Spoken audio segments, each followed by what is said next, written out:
Please join us in observing a moment of silence in memory of Drazen Petrovic.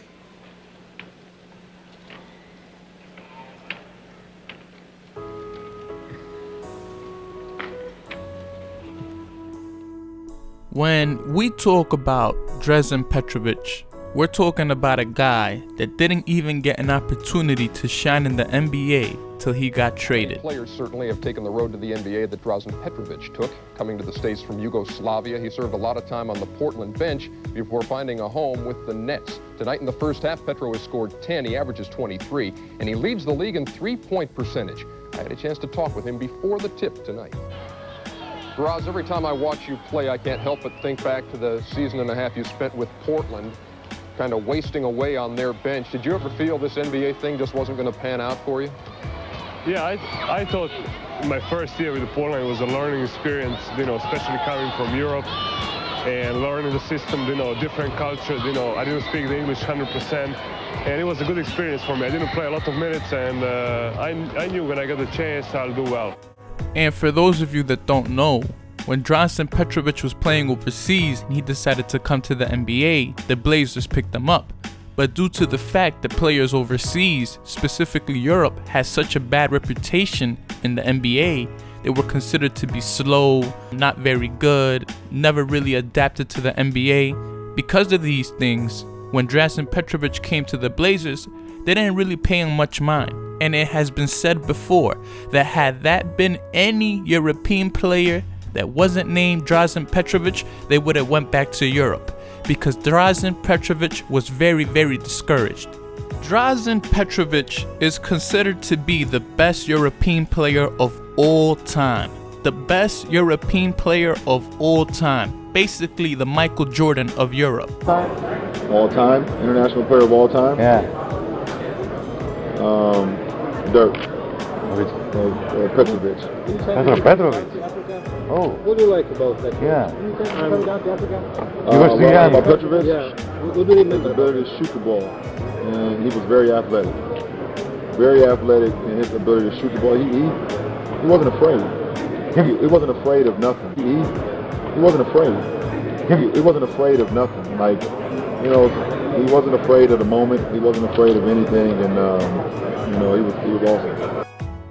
In 1985, Drazen Petrovic scored 112 points in a game against KK Union, averaged 37.7 points per game in Sivona for 4 years, Spanish League top scorer in 1989, two-time EuroLeague champ, FIBA World Champ and MVP in 1986. And despite his accolades overseas, he was forced to play limited minutes. Sometimes he didn't play games at all.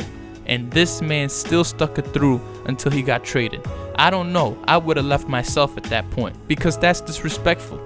One can make the argument that the reason Drazen Petrovic didn't leave is because Vlade Divac was always there for him. There would be nights where Drazen Petrovic couldn't sleep, and Vlade Divac would be right there to talk to him on the phone all night like a true brother would. When Drazen Petrovic had nobody to talk to in his native language, Vlade Divac was there.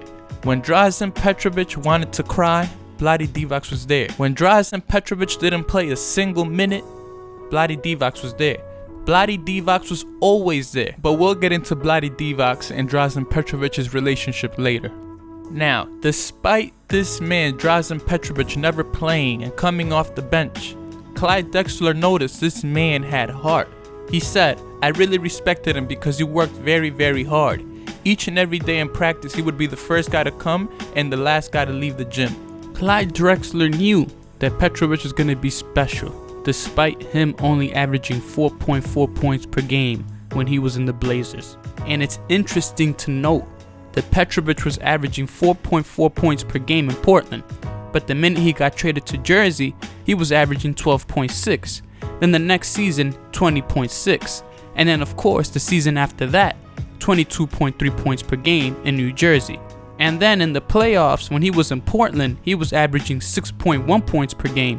The next season in New Jersey, this man averaged 24.3 points per game in the playoffs. That's of course when Jersey made the playoffs in '92. Now, people always talk about Drazen Petrovic like the only good moment he had was those against Michael Jordan. Let us not forget how Drazen Petrovic tormented Charles Barkley. To Petro with Dawkins back behind the back. Come on!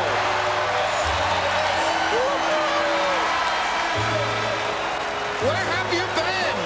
That type of basketball took a hiatus on the West Coast, but it looks for real. There's Petro. Can't leave him, just like the Hawk on the other end. Hurst. And down to 5 already without much. Drazen got it up.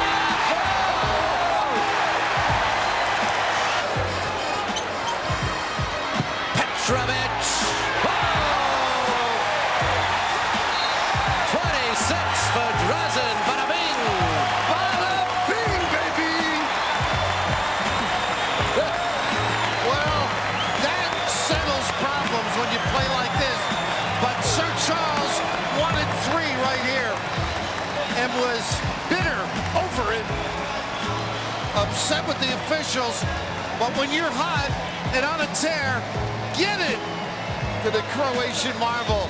And of course, when you talk about the 1992 Dream Team, yeah, of course, remember how Michael Jordan and Scottie Pippen said they wanted to strangle Tony Kukoc? Like, they just wanted to strangle that man because they wanted to stop him because everybody kept talking about Tony Kukoc. And they even bragged about how they took turns guarding Tony Kukoc. Oh, we were not playing against Tony Kukoc. We were playing against Jerry Krause in a Croatian uniform. But unfortunately for the real Tony Kukoc, he was now the target of the world's 2 best defensive players. They was debating who was going to guard him. No, I got it. No, I got it. I'm looking at Michael and Scotty, and they're ready for, like, blood. There was one guy that they didn't talk about because they knew better. And that guy was Drazen Petrovic. Nobody said anything about Drazen Petrovic. Who they did talk about was Tony Kukoc, but they didn't talk about Drazen Petrovic. And I'll make an educated guess right now. Scottie Pippen and Michael Jordan cannot guard Drazen Petrovic if they wanted to. Drazen Petrovic was one of the few guys to actually look at Michael Jordan in the face and say, "You can't guard me, Michael Jordan," in 4 different languages too. And Michael Jordan couldn't do anything about it because he couldn't guard Drazen Petrovic. Petrovic is arguably the best shooter of all time. I consider myself, I'm being a little braggadocious here, but I consider myself the best shooter ever. But there's one guy that tops me. And he got underneath my skin. And the reason why he got underneath my skin is because a lot of times I couldn't understand what he was saying.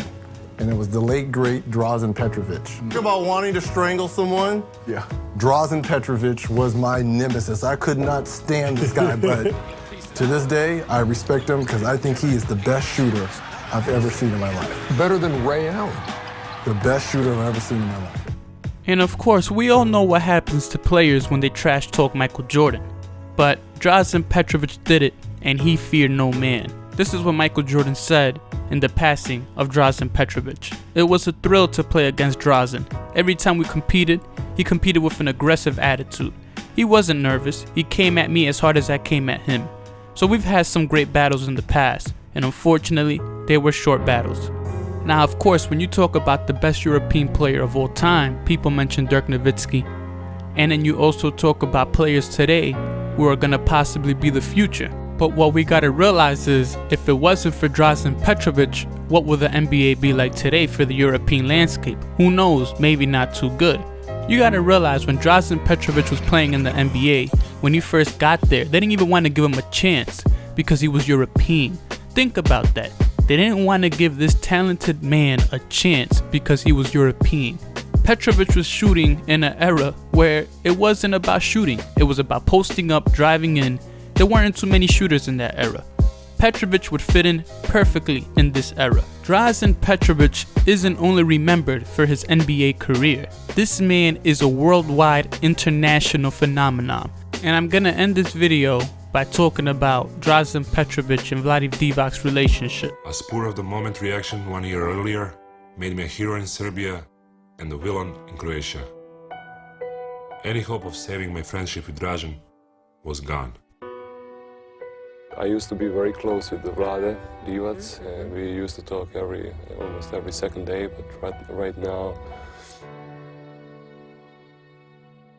Drazen was very cold about the subject.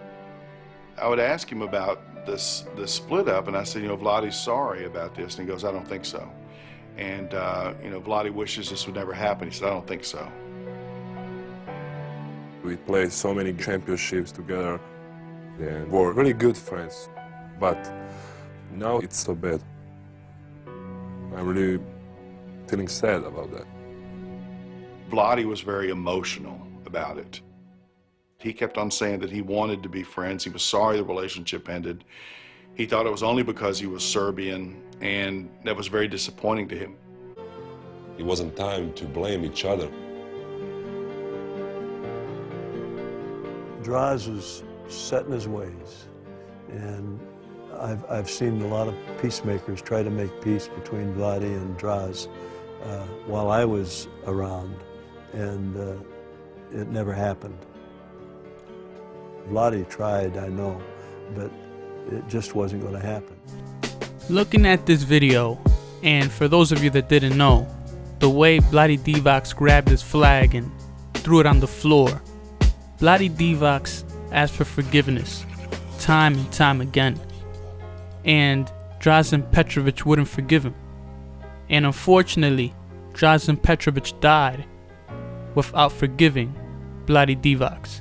And I always tell people, I use that lesson right there to tell everybody, forgive, forgive, forgive. And sometimes I wonder if Vlade Divac still wakes up and goes, my brother didn't forgive me for a mistake that I did.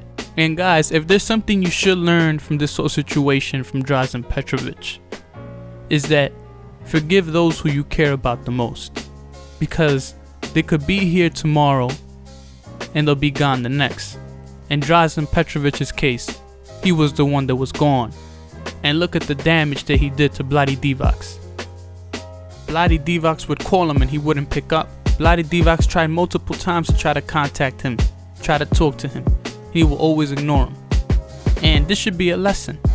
No matter how great you did, no matter what position you're in, always forgive. And that's something I'll always remember Drazen Petrovic for. A lesson to always forgive.